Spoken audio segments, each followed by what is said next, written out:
Who says summer is sleepy in Vero Beach, Florida? Get completely out of here. May showed several key movements of note in Vero Beach, the real estate market. If you're a data nerd like me and the Vero Beach real estate market is on your radar, this video is for you.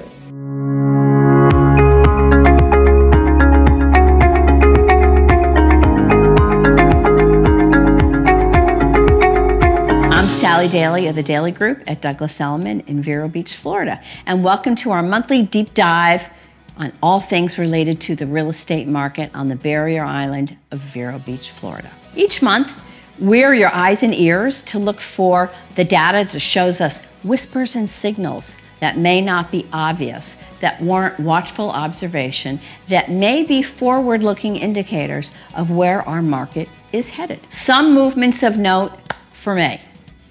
1. Inventory's down. Yup. After a climb to a peak of 236 homes for sale on our island, still 30% less than pre-COVID levels, May saw inventory decline to 189 detached homes for sale on the island, a whopping 43% lower than pre-COVID norms.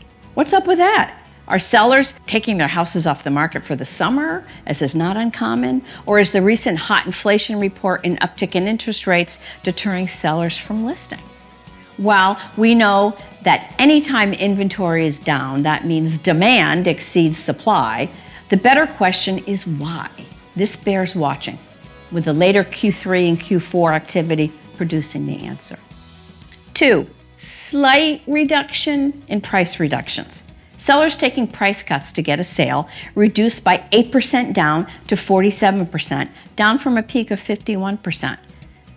We've been getting a lot of negative headlines by pundits saying places like Florida and Austin, Texas are among the sleepiest markets. Well, all real estate is hyper-local, really with the west coast of Florida having the biggest inventory gains and price reductions. Our take, Vero's long-standing low-density zoning, to some degree acts like Teflon for the vagaries of the market. Again, this bears watching. 3, this is interesting. Delta between new listing price and all listings price. The new listings came in at a price of $1,595, yet all listings average 1.8, a delta of 11%. This is big in our judgment, as the consensus is typically, as Mike Simonson will often say, the cohort of new listings in aggregate knows how to price homes to sell. Does this delta portend softening in the average sales prices, given values are up 50% since 2019? Perhaps. The delta needs to be watched in conjunction with the percentage of listings taking price cuts in an effort to sell. 4, middle market remains the softest sector for 3 months in a row. 1, 2, 3. This is also big. Historically, Vero's island market has been an inverted pyramid, with the most expensive homes taking the longest to sell.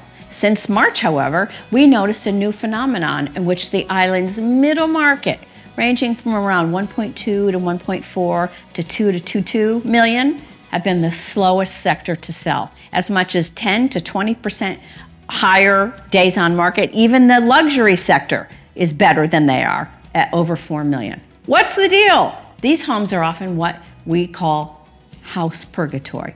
They're too expensive to knock down and rebuild for their neighborhoods, yet they're often perceived to need renovation by buyers who are certainly higher net worth individuals, but not the sort worth shopping in the million sector. These buyers, this middle market buyer, is deterred by the cost of renovation, post-COVID, inflated cost of insurance and taxes, and it's giving these buyers pause.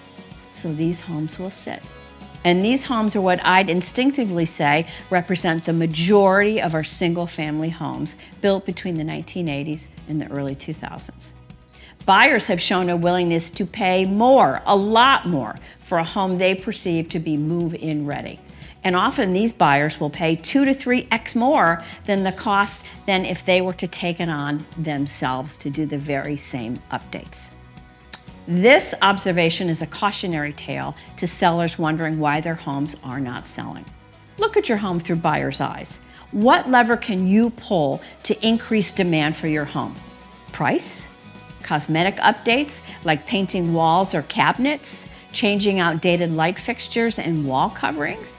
Talk to your broker and assess cost and likely return on investment to see which lever may make sense for you to pull to respond to the market's reaction to your home and put your sale back on track with you more in control of the outcome. Comment Market Report if you'd like to receive our interactive market report each month right into your email inbox. It has a bevy of cool interactive features that will allow you to keep eyes on the market for any zip code in the U.S. that is of interest.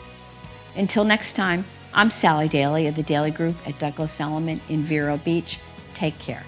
If you like this video, please subscribe to our YouTube channel. This way you'll get notified when we produce new videos.